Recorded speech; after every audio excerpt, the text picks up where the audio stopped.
Testing 1, 2.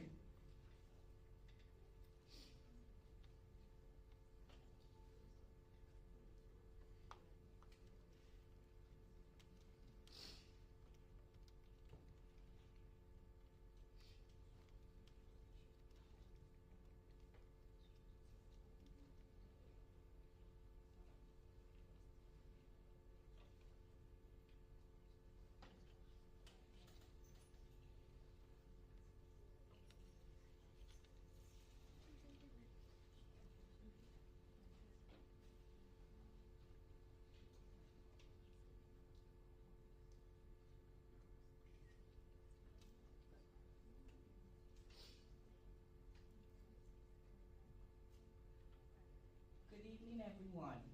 Let's invite the Holy Spirit as we get started with our first Entrepreneur Speaks. Please turn off all cell phones. Heavenly Father, we bless the hand that has saw the vision to invoke this beautiful session on Entrepreneur Speaks tonight, as this collaboration between SPDC Access Accelerator and the University of the Bahamas opens the entrepreneurial mindset of our students and all those engaged in this program. May the words that the speaker utters tonight be of value and importance to all those would-be and potential entrepreneurs tonight. We ask all of this in Jesus' name. Amen. I now invite Dr. Randy Forbes to come to the podium with a brief welcome.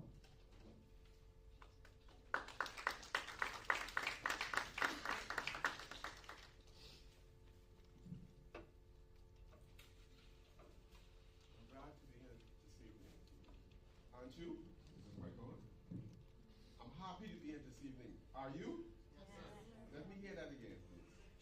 Let me hear it with more strength. Yes. Great. As entrepreneurs, we need that energy to continue, that determination, and that passion. So when you speak, it has to be resounding in your voice. So on behalf of the executive team, I extend a warm welcome to each of you. We are honored to have you here, and we are excited to embark on the journey of learning, networking, and growth. This evening is made possible through the leadership of the University Executive Team, led by Dr. Bland, our current president, Dr. Ian Strawn, the Executive Vice President, and President of the University of Bahamas North, Dr. Woodside Oriaki, Provost and Vice President of Academic Affairs, Dr. Milo Murphy-Brennan, the Dean of the School of Business, Mr. Daniel Thompson, our dedicated chair of the School of Business, the incredible faculty and staff who work tirelessly to bring this vision to life. This effort is designed to integrate students into the entrepreneurial ecosystem, where visions are realized, preparation meets opportunity, and innovation meets creation. Tonight, we begin this journey. Welcome to the University of the Bahamas. We now have Ms. Pinder from the SPDC to introduce you to our new program, Entrepreneur Speaks.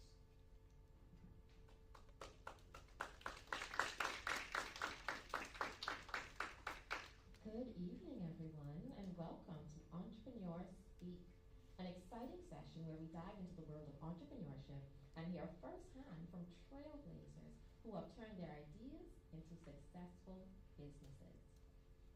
I'd like to introduce our presenter this evening. Deosante Small is a dynamic leader known for her big ideas and dedication. In 2024, she focused on mental health, youth empowerment, and women's advancement, co-chairing Ada Psi Omega Scholarship Program and awarding over $250,000 in scholarships. She launched the Nourish Her podcast, led initiatives like Project CARE for dialysis patients, and advocated for women's mental health.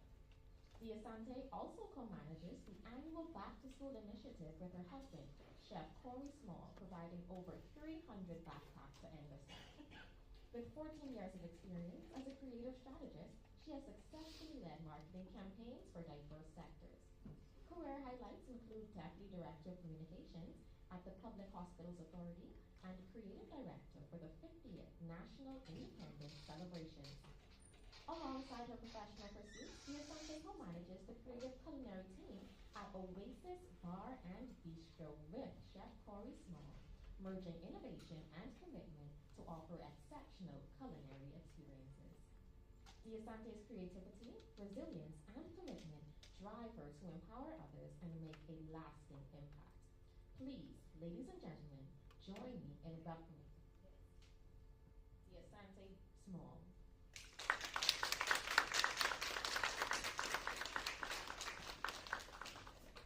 Good evening, everyone. Good evening. It is truly my pleasure to be here with you. I might use this mic. This one right there. Can I move it? All right. It is my pleasure to be here with you. I have the privilege of being your first in this series of Entrepreneur Speak. And it's truly my pleasure to be here with you because it is amazing to be able to talk to people at a stage in which I wish I had the opportunity, because for most of the time that I've owned a business, I've been winging it. So I know a lot of times when people think about entrepreneurship, they think that you always have to have it together. I don't. They think you have it all figured out. I definitely don't. But I think what it is that you have an opportunity to learn from people like myself, learn from my mistakes, and do better and be better. So today I was given the topic of how do you build a business that makes a difference. And so right away I thought of the saying, and I'm sure you've heard it, how do you eat an elephant?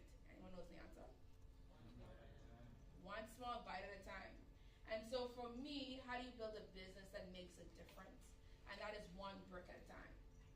So brick by brick is really the direction of today and how I tell my story of how I got here, how we built the Bush Cook, and then how we built Oasis and all the other fun things I get to do on a day in and day out basis.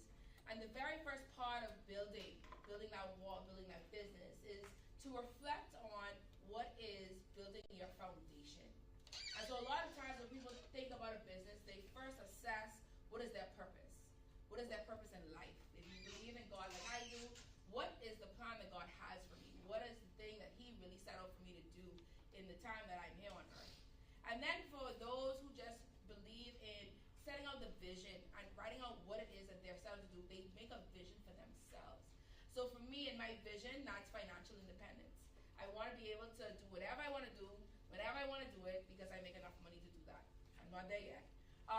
But it's definitely a part of the journey. And so it's very important that as you lay out your plan, that you yourself look at the vision, not just for your company, but for yourself. And then you start to build that foundation off of other things, such as core values and ethics. What do you believe? How do you stand on integrity? Where does your day-to-day operations as a human being, do you have empathy? Do you have compassion for others? Do you yourself want to make a difference? And then as that grows and develops, or what have you, one of the main things for me is your experience. And so for me, I think all of my life, I knew that I was going to own a business someday because I had a family that owned a business. And so we had Blue Moon Center Bar on Mackey Street. We still do. The business is over 80 years old. It was physically built by my great-grandmother. She had this idea, this vision, that she wanted to ensure that however long that she could, she wanted to ensure that her daughter, my grandmother, would always be financially stable. And for her, that was a little ice cream shop that she had this vision for, and she built this little shop added to their home on Mackey Street. And through the years, from my great-grandfather, and then as my grandmother inherited, and as we've inherited to date, this business became the cornerstone for all of us. Automatically, whether it was a project in grade 3, or my BJC coursework, or my BGCSE coursework, I always knew that entrepreneurship was just in my blood. But what you come to realize is that entrepreneurship, as much as I think it's in my DNA, it was actually in the way that I was conditioned to think and believe. So in between errands and up and down my grandmother in a truck, stopping and buying stuff for the shop, as we would say, I learned how to do business. I learned how to interact with vendors. I understood how to run payroll and how to do those different things, how to negotiate. and how to handle life's way when it comes, when things are tight. I also learned straight right away at a counter that I barely could have seen over. I sit on boxes sometimes, and I learned customer service. I understood how to stand your ground and how to set boundaries. And so what I realized is that what are you doing today that's influencing your entrepreneurship journey? You might not be in the position to start your business now, but there are things day in and day out that are training you, that are pruning you for the journey ahead. So it's very important for you to be open-minded and have your eyes wide open to the experiences that you have today that are influencing the entrepreneur you'll be tomorrow, or 5 years or 10 years from now. And so that was me when I was about, like I said, all my life. So 6 years old, straight up. And then at the age of 24 it was, I met this guy one day, and he was bubbly and handsome, and I was so excited to meet him. And we started dating, and he had this love and passion for all things food. And so his dream at the time as a chef was to own a catering business, and this one cafe that was called Flavors Cafe, that was supposed to be a 20-seater. And I was like, all right, I'm in marketing, I'll make this happen with you, this is so exciting. So when we got started, we started taking on catering gigs and all these different things. And when my grandmother passed, the kitchen became available. So I said, babe, we need a kitchen. We're renting out kitchens, trying to find space. At some different points, sometimes we used to be in his mom's house. I got about 300 plates trying to make it happen, right? And so we needed a kitchen. And so we had this idea of just having a takeaway, and that we would just own this takeaway, daytime, run breakfast, no big deal, you know, nothing think of it. But in the evening, we'll do the catering stuff. Well, what you will learn about our journey is that for some reason, and even to this day, we underestimate the power of our partnership and the power of prayer. And so around the table, we came up with this name, the Bush Cook. It was a nickname that he had when he was coming up in his chef training days. And what we realized is the day that we opened, we just never stopped being busy. The problem with that is we never had a plan to be busy. And so along life's way, as we were building this business and having this whole grand idea, and everybody thinks we had this big idea, all we had was the passion for food and the ability to work together, me in marketing and him in the kitchen. Even though he always tells people that he's never seen anyone go to school for marketing and end up with a culinary degree, because I swear I should be in charge of the kitchen. Nonetheless, we've had all of our days, and we moved from Mackey Street to Boyd Road and all these different things.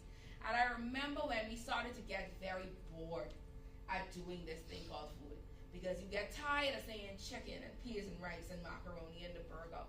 And we started to have fun. We got inside, we got around the table, I'm sure around one prep table one night. And I said, man, listen, unlike all my clients and at work where I have to ask permission to do things, I don't have to ask permission to do this thing.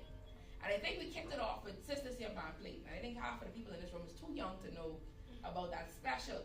But that special sparked something in us in which we got to have fun with food. We got to change how people think about food. And beyond the amount of parsley that Corey loved to use, we did something different.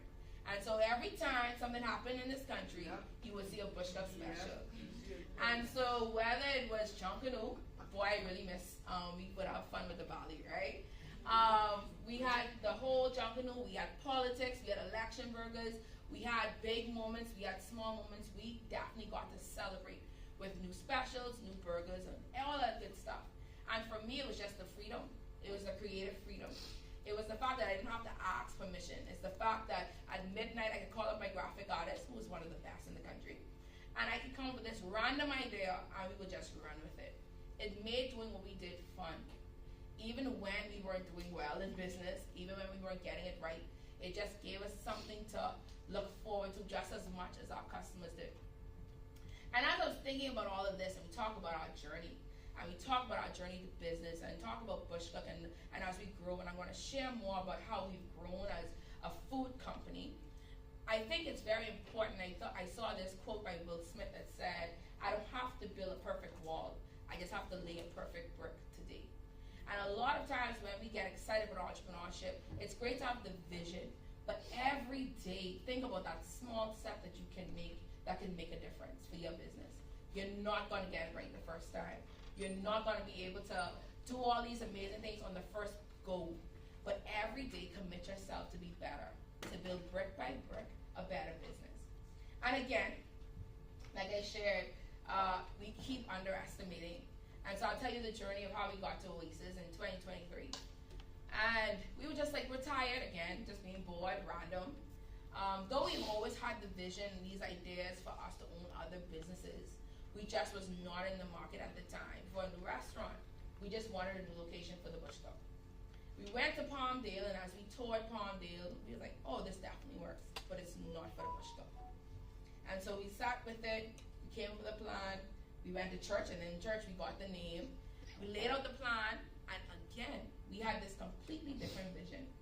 Our plan was run lunch service. In the night, Palmdale is dead. If you've ever been in Palmdale and Mackey Street area, everybody who heard us was like, oh, what y'all gonna do after 5 when nobody's around? Y'all ain't gonna make no money in the night. It was like, okay, no problem, we'll just rent it out in the evening and stuff. But child, I guess we underestimated the power of our partnership and prayer. So here we have again building brick by brick. We opened Oasis Palmdale, and it's not stopped growing. It's exceeded our expectations every single way, twist or turn. So what started off, it was me in the front, even though I had a full-time job. Me in the front, Corey had 3 cooks in the back. I think we hired two waiters. And as of today, Oasis has almost 70 employees. I have no idea how we got here, right? But we're getting there, right? And you literally are watching this thing build brick by brick by brick. And what you realize is that all it took, and I had this conversation just 24 hours ago, there would be no Oasis if there wasn't a Bush Cook. Bush Cook helped us get exactly where we are today. When you are at that takeout window and someone's screaming at you that your food is not ready on time, you learn how to have some tough skin. When people are on social media giving you bad reviews, you truly understand resilience.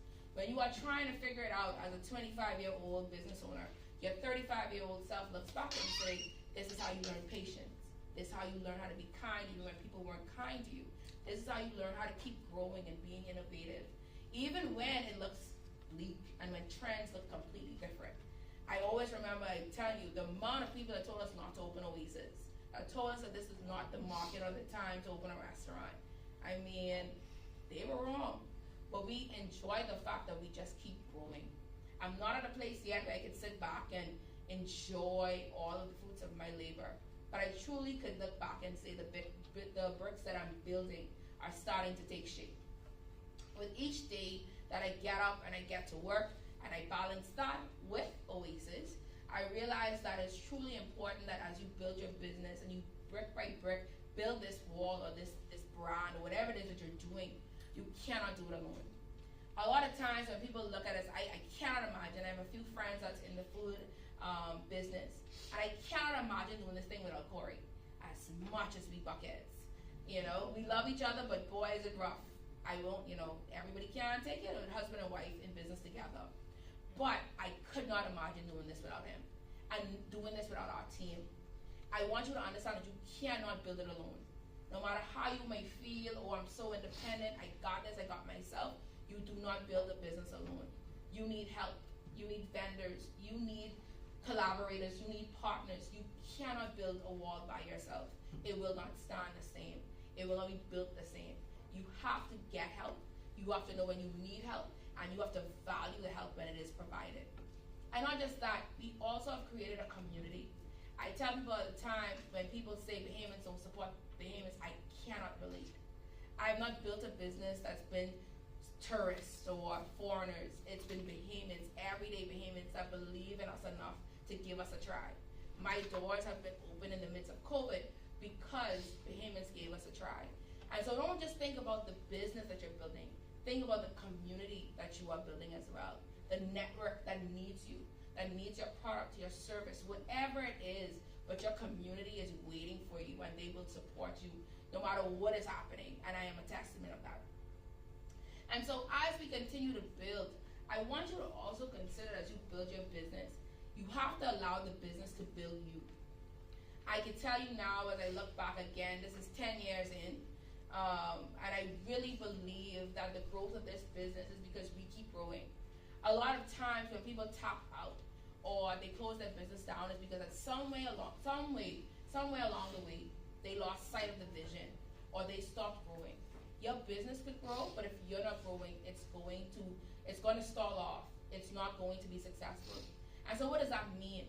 That means that 10 years ago, 9 years ago, was I the best boss? Probably not. But every day I'm getting better and better and better at it. That requires me to keep studying, keep learning, keep evolving. Never saying, okay, I was a good boss yesterday, yeah, but I need you to be better tomorrow.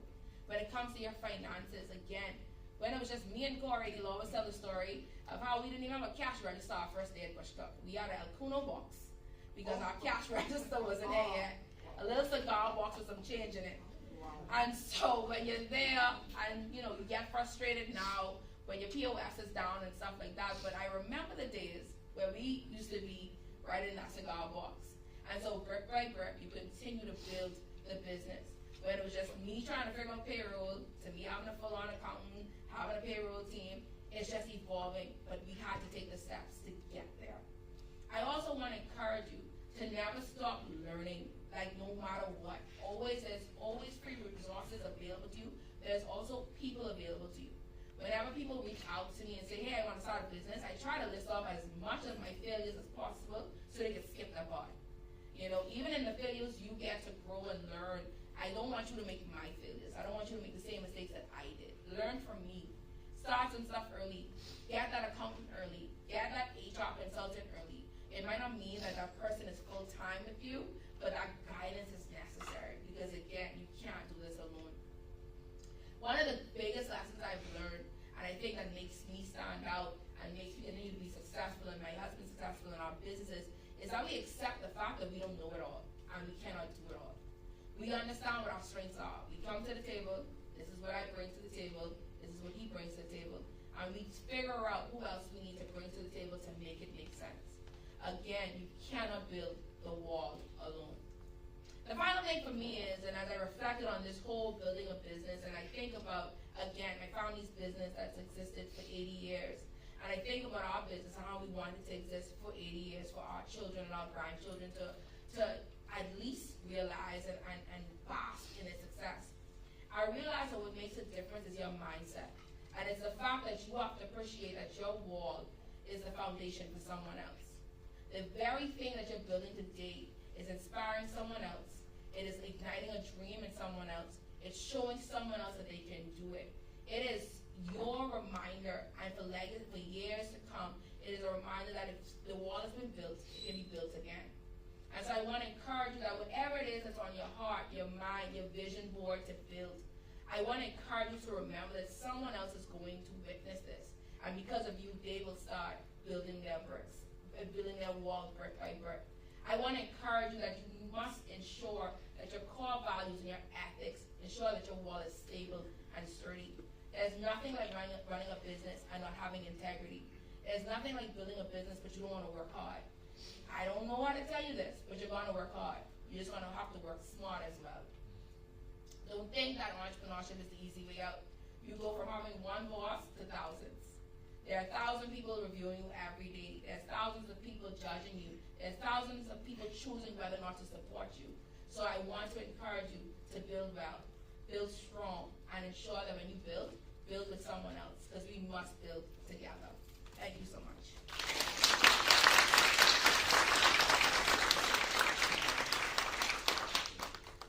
Thank you so much, Tia Sande. Let's give her one more round of applause. At this time, we'd like to ask the audience if you have any questions to ask our speaker. All right, please send your questions, and I'll come with you with the mic.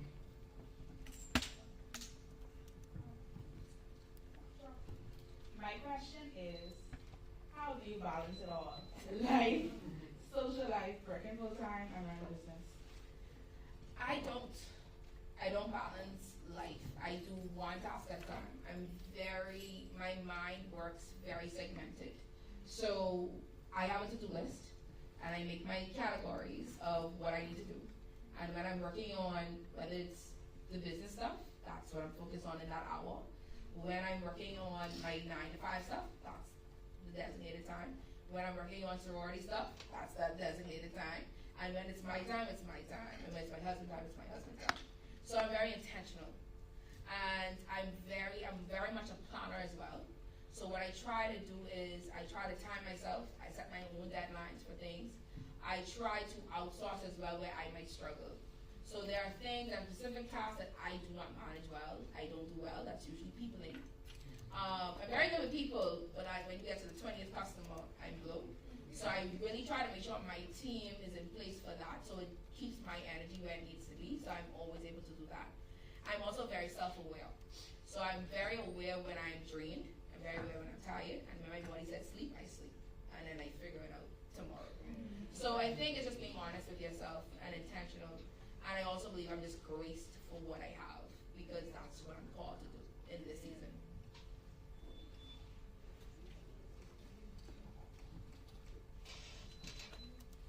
Hi, good afternoon. My name is Rakitra. You're very gorgeous. I have one question. When did you start your business, and how long did it take for you to see like some type of progress towards it, like a milestone accomplished? All right, so we started the Bush Cook in 2016. We were in business with each other from 2014.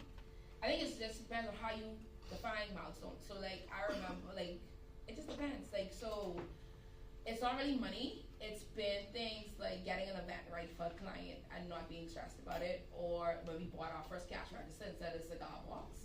So things like that. And even now, like when you buy your brand new stove versus secondhand, those are some of the milestones. I get excited when my team could run a function without me being there. I get excited when they can run a shift without me being there. So those are some of my benchmarks, which isn't usually the standard benchmark, but my businesses are like my babies. So the little small steps I get excited about. Okay, thank you. Wonderful presentation. No problem, thank you.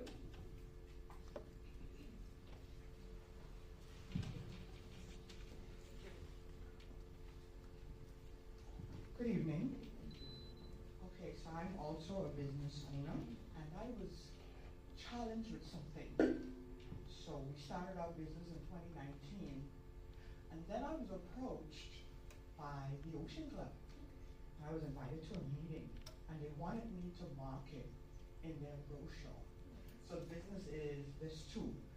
One is dealing with the pigs and the turtles and the yachting and luxury chartering. Okay. Just you and your family, just you and your group. And they wanted me to market with them. But when I looked at the reviews for the company that's connected with them, on Google, it was only at a 2.6. But my reviews was way up there, and I was like, what? They gotta bring those reviews up. So I read through them over years, and then I got another offer to market in it says what to do in Nassau and Paradise Island. So I went with the cheaper one because they print 10,000 copies twice a year. My question is this. What do I look for in the future if you know about marketing now? What should have been the main key point that I look for? Because what I had to appreciate is that they may not have had the huge volume, but their clientele and who they were serving, they heavy. No, I get you. Right. And whereas with the other thing, you had more of a volume, but not really heavy spenders. But I get to be on the cruise port, the airport with that. What do you do in Nassau? You have any tips for that, or what to look out for in the future when I do want to do marketing for the business? Sure, no problem. So there's a couple things you have to take into consideration. So target audience is always number one, right? You have to know who your audience is. Now it's very easy. A lot of people try to say everyone is your customer, but that's not true. And so you need to get down to the nitty gritty of your target audience. So what I mean is not just who they are, but what they're spending. And then you within yourself, and this is where my influences from a business standpoint, not just marketing, you need to understand your volume. So what I mean is that, okay, I can market to 50,000 people. I only can make 500 burgers. You see what I'm saying? So you have to look at of those entities is going to give you the reach, but also the return that matches your operations. So marketing to 10,000 people is fine, but if your return is only 100, that might not work for you. Versus you might have someone who has you marketing to 1,000, but they give you 200 return. So you have to look at the call to action. You have to look at the return. How are they driving that traffic directly to you, not just set it and forget it, which is a lot of marketing tools today. So yeah, you're out there, but what is the return? And so that's very important. And then I would also say you have to gauge your price, whatever you're investing, with the return as well. So for me, sometimes when I look at my marketing budget, it should always be 10% of what my expected income is. That's been my goal. And that's very on the high end, regardless. But I've always spent good money on social media and other advertisement because I think about what I make in a day. So 10% of that is usually my budget. And I know that if I keep marketing well, I should be making my money back. So I shouldn't be driven by what is most expensive or is least expensive. I should be driven by the results. And so you have to give yourself time as well to test the market. I always say give any advertising platform at least 3 months because the first month is getting it wet. The second one is like, all right, cool, we're getting in the groove. And by the third one, you should be seeing results. Whether it's social media, whether it's on TV, whether it's whatever new platform you're trying, even in print or digital. 3 months is usually, but I would never lock into like a 6 months to a year. So at least you get to check in, see if it's working, if it's making sense, and then reset if necessary. Does that help? Thank you so much. We have 3 questions lined up.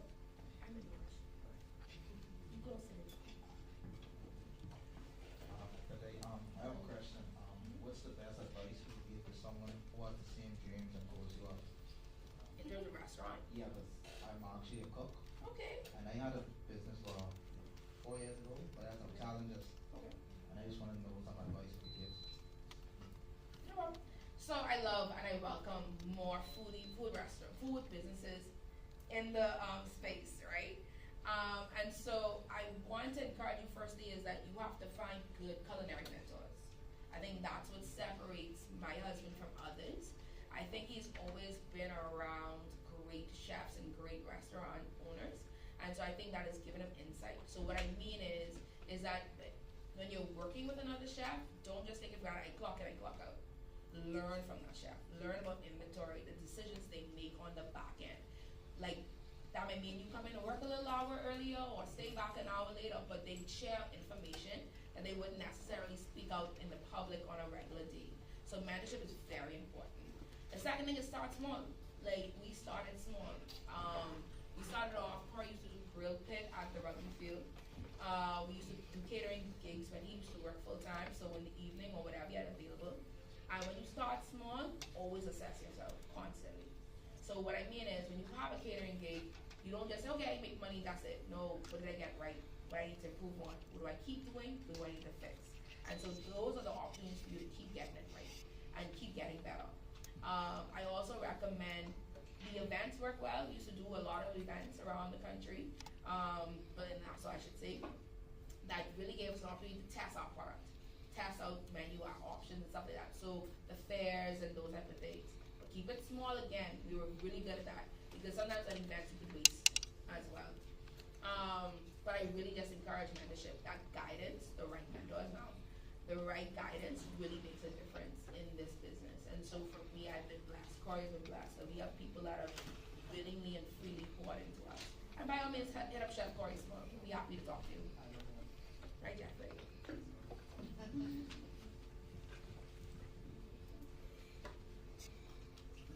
Hi, good evening. I'm not really a business person, but I do attend to assist people with importing of vehicles and assisting people with passport renewals and visa applications. So, That's business school. yeah, but I don't really put it over in the forefront. I'm just starting now. However, what have been your most significant failures and what did you learn from them? Oh boy. I have another hour. Oh boy. It's been a lot. Like I just had this conversation. We fail daily. Like, we fail daily. We just having this conversation. We just had this conversation when we were promoting the event for tonight.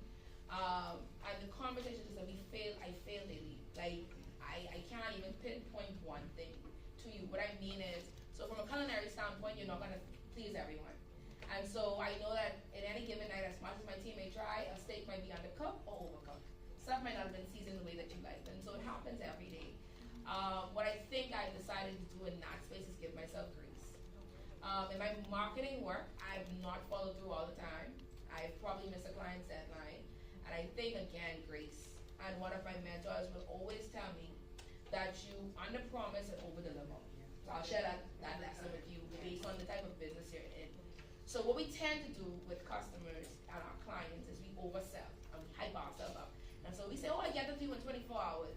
And then God forbid, current cut off, flat tire, something happened. And now you want 36 hours, 48 hours, now they're disappointed. My mentor would always tell me, what is the timeline that you could get this done? 5 days? When you tell your customer, 7. Okay. So now when you deliver in 5 days, you look like you're on top of it. But if you have a little delay, you've now given yourself a window to do some things.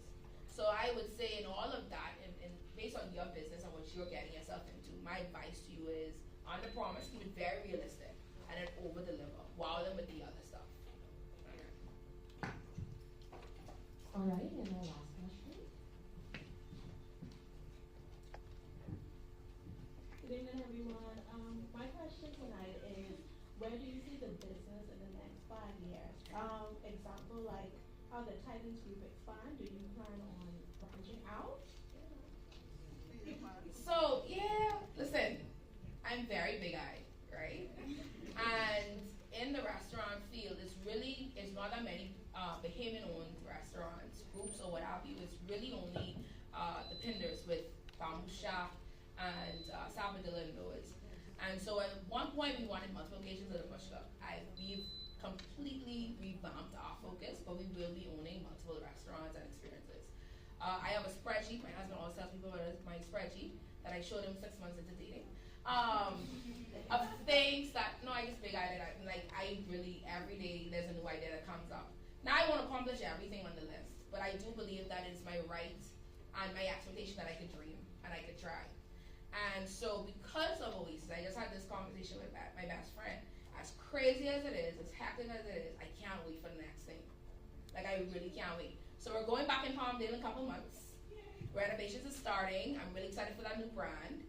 I have a couple other ideas that's floating around, and because we own Oasis and how Oasis has grown now on East Bay, I'm more ready to open anything else because it's bigger.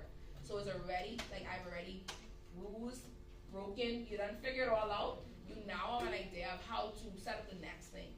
So what you will learn, I want to encourage everyone, once you figure out the first business, opening the second, third one is easier. It's so much easier. I remember the first time, like, I remember every time we did something new with Bush Club, and I was beat, like bad. But when it came to Oasis, as crazy as men, I'm like, all right, cool, we'll be back tomorrow. It's just completely different.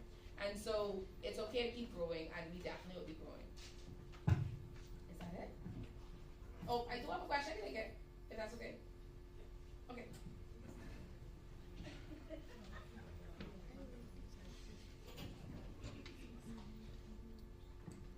Hi, good evening. My question was, how do you stay focused on your business idea without deterring or losing faith in your business? In the beginning, at least. So, I think it's just about who's around you and who's influencing you. So again, my husband is very black and white. He's no gray area. He is not, he loves my big ideas, but he will like, hey, what's the first step? Quick. So I think he is my cooler, my calm, my center. Don't tell him that, but that's what I'm saying, right? So he keeps me grounded, because if you allow me, I'll run with it every time. I also think it's about communicating a vision to your team members. So again, we have our HR and operations manager, Valdez. She's amazing. So she keeps us focused. Hey, this is what we're working on now. We have our kitchen leads, our bar leads. Every area, every department has some type of leadership, and so we have to communicate and make sure that trickles down. And so when I'm giving assignments, I have to be very clear on my vision, and that helps me stay focused. The reason I'm not lost faith, I think, is because of responsibility. One of the things I pride myself on is that for 10 years, I've never had to go to my staff and be like, oh, we don't have your payroll. And in Bahamian business, supposedly that's a really big deal. And so I pride myself on that. And that comes with a lot of sacrifice. But I'll never do anything to jeopardize those people's idea. Like, I will not. And so a lot of decisions we make is because I always go back to, hey, I want to be in a position where I have to go to my employees and say something different than what I've committed myself to do. And that has been a guiding force for us in the past 10 years. Sure, no more questions? Thank you so much. That's the first speaker. Let's see something small and everyone can let you know.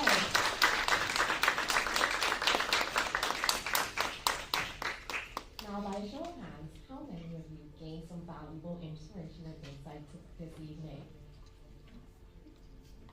You know, I expected to see more hands. I am very inspired personally. Now, before we close, we would like to sincerely thank each and every one of you for joining us here this evening for our first Entrepreneurs Speak. So give yourselves a round of applause.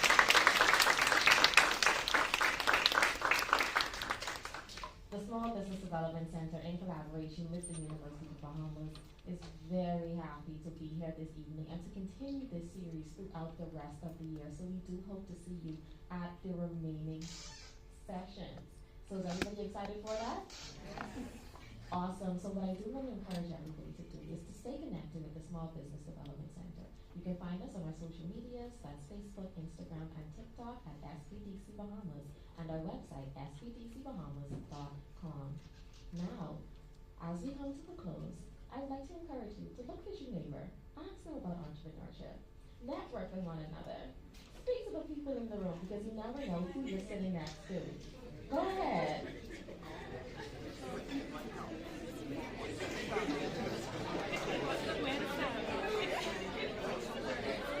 And as you network with that person, make sure you get their names, get their contact information. And with that being said, thank you so much for joining us this evening. We do have refreshments outside downstairs so you can enjoy on your way out. Thank you and good evening.